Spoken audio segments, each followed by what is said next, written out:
اور اس کی کسی روایت پر اعتماد نہیں کرتے۔ اہل سنت والجماعت اور اہل تشیع کے مصنفین اور مورخین نے ابو الفرج اصفہانی کے ضعیف راوی ہونے کے بارے میں جو کچھ تحریر کیا ہے اس کو بیان کرنے سے ویڈیو طویل ہو جائے گی۔ ناظرین، حضرت ام لیلہ سلام اللہ علیہا کا شجرہ کچھ یوں ہے: ام لیلہ بنت ابی مرہ بن عروہ بن مسعود بن صبیہ بن عبد الشمس بن عبد مناف۔ جناب عبد مناف جناب ہاشم علیہ السلام کے والد تھے، اور یوں بی بی ام لیلہ سلام اللہ علیہا کا شجرہ جناب عبد مناف پر جا کر رسول اللہ کے شجرے سے مل جاتا ہے۔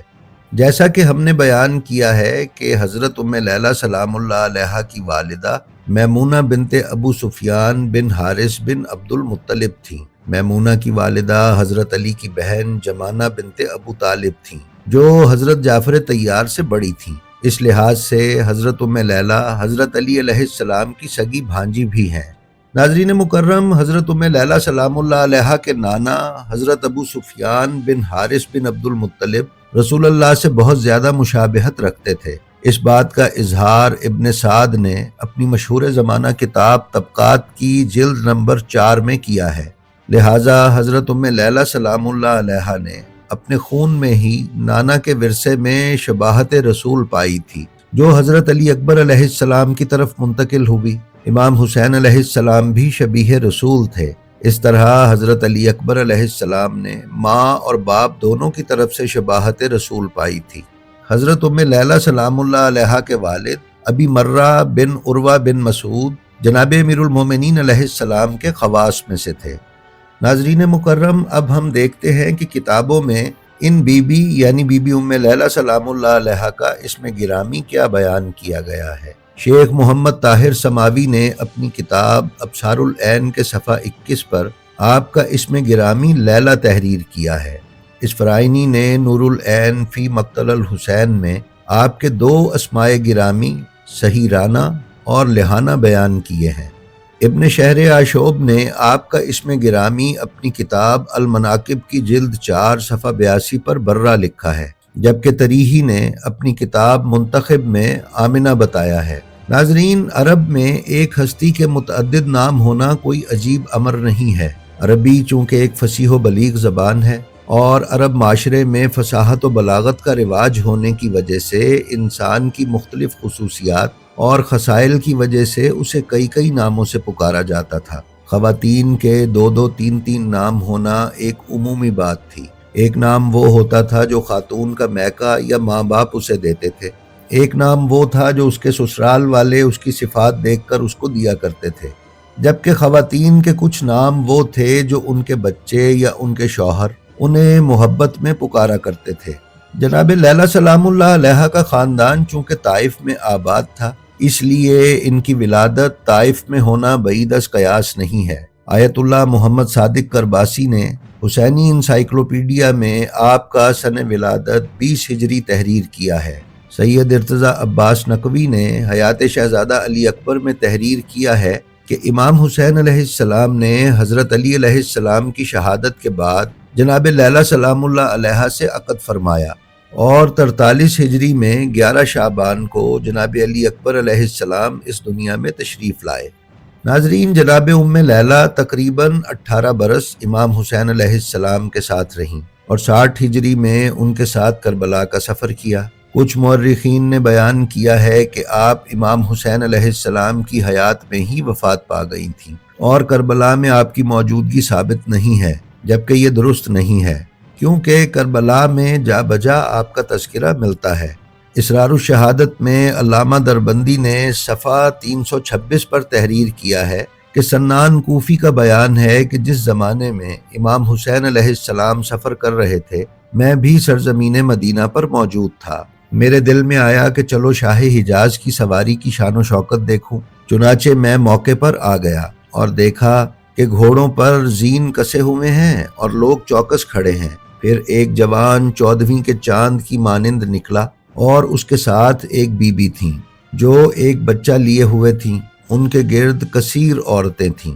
دریافت کرنے پر پتہ چلا کہ وہ جوان علی اکبر ہے اور ان کے ساتھ ان کی والدہ گرامی ام لیلہ سلام اللہ علیہا ہے، اور بچہ علی اصغر علیہ السلام ہے۔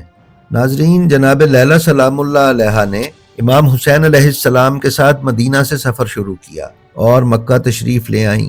یہاں 4 ماہ سے زیادہ عرصہ قیام کرنے کے بعد جب 9 ذوالحجہ کو امام علیہ السلام نے حج کو عمرے میں تبدیل کر کے مکہ چھوڑا تو دیگر بیبیوں کے ہمراہ حضرت لیلا سلام اللہ علیہا نے بھی اپنے بچوں کے ہمراہ امام حسین کے ساتھ سفر شروع کیا، اور 2 محرم سن 61 ہجری کو کربلا کے میدان میں یہ قافلہ جلوہ افروز ہوا۔ ملا معین وائز کاشفی نے روضۃ الشہداء میں لکھا ہے کہ امام حسین علیہ السلام نے حضرت علی اکبر علیہ السلام کو خود تیار کیا، انہیں خود اسلحہ پہنایا، ان پر زرہ اور جوشن کو درست کیا، حضرت علی کا پٹکا ان کی کمر میں باندھا، فولادی خود ان کے سر پر رکھا اور اپنے گھوڑے عقاب پر سوار کیا۔ جناب علی اکبر علیہ السلام کی والدہ لیلا اور بہنیں ان کے گھوڑے کی گردن اور جناب علی اکبر علیہ السلام کی رکاب سے لپٹ گئیں۔ ناظرین، ریاض القدس جلد 2 صفحہ 36 اور 37 پر بیان کیا گیا ہے کہ بی بی لیلا سلام اللہ علیہا نے جناب علی اکبر علیہ السلام سے فرمایا کہ بیٹا، تم نے مجھے اپنی دادی فاطمہ سلام اللہ علیہا کے سامنے سرخرو کر دیا، جاؤ بیٹا، خدا حافظ۔ جس وقت جناب علی اکبر علیہ السلام میدان کی طرف جانے لگے تو ماں نے اپنی باہیں ان کی گردن کے گرد ڈال دیں اور روتے روتے بے ہوش ہو گئیں۔ کتاب زینت المجالس جلد اول صفحہ 517 پر بیان کیا گیا ہے کہ وقت رخصت شہزادہ علی اکبر علیہ السلام نے باپ کے گلے سے لگ کر ان کے کان میں کچھ ایسا کہا کہ امام تڑپ تڑپ کر رونے لگے۔ حضرت زینب نے بھاگ کر گرتے ہوئے بھائی کا سر اپنی گود میں لیا اور چادر کے پلو سے ہوا دینے لگیں۔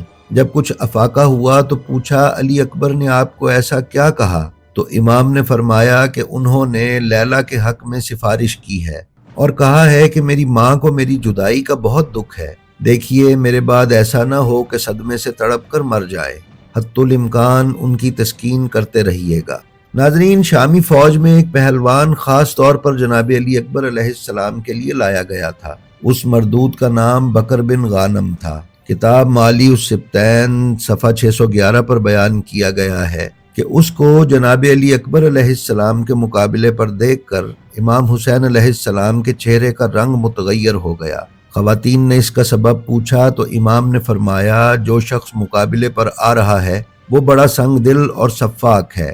میں نے اپنے نانا سے سنا تھا کہ اگر ماں بیٹے کے حق میں دعا مانگے تو اللہ کبھی رد نہیں کرتا۔ یہ سن کر جناب لیلا فوراً خیمے کے اندر گئیں، سر سے چادر اتاری اور یوں دعا کی، اے جدائی کے بعد یوسف کو یعقوب سے ملانے والے، اے اسماعیل کو ہاجرہ سے ملانے والے، تجھے حسین کی پیاس کا واسطہ، تجھے عزت حسین کا واسطہ، میرا بیٹا واپس صحیح و سالم آ جائے۔ اسی دعا کا اثر تھا کہ جناب علی اکبر علیہ السلام دشت قتال سے واپس آ کر خدمت امام حسین علیہ السلام میں حاضر ہوئے۔ اس سے اندازہ ہوتا ہے کہ جناب لیلا سلام اللہ علیہا امام حسین علیہ السلام کی موجودگی میں بھی مستجیب الدعوات تھیں۔ شیخ سماوی نے ابصار العین میں بیان کیا ہے کہ والدہ علی اکبر علیہ السلام حضرت لیلا سلام اللہ علیہا پہلے تو جناب علی اکبر کے لیے دعا کرتی تھیں، اس کے بعد در خیمہ سے صاحبزادے کو شہید ہوتے دیکھا۔ بعد از شہادت بی بی لیلا سلام اللہ علیہا نے دیگر بیبیوں کے ہمراہ کوفہ و شام کی اسیری کاٹی اور مدینہ واپس تشریف لائیں۔ جناب لیلا سلام اللہ علیہا نے سن 63 ہجری میں دنیا سے پردہ فرمایا اور غالب امکان کے تحت آپ کی تدفین جنت البقیع میں اور آپ کا جنازہ امام زین العابدین علیہ السلام نے پڑھایا۔ واقعہ کربلا کے بعد سے لے کر آخری دن تک آپ کبھی سائے میں نہیں بیٹھیں۔ ناظرین، یہ تھی ہماری آج کی ویڈیو۔ برائے مہربانی ہمارے چینل بلینڈ آف ہسٹری کو سبسکرائب کر لیں اور ہماری جو ویڈیو آپ کو پسند آئے اس کا لنک اپنے حلقہ احباب میں ضرور شیئر کریں۔ خدا آپ کا حامی و ناصر ہو۔ السلام علیکم۔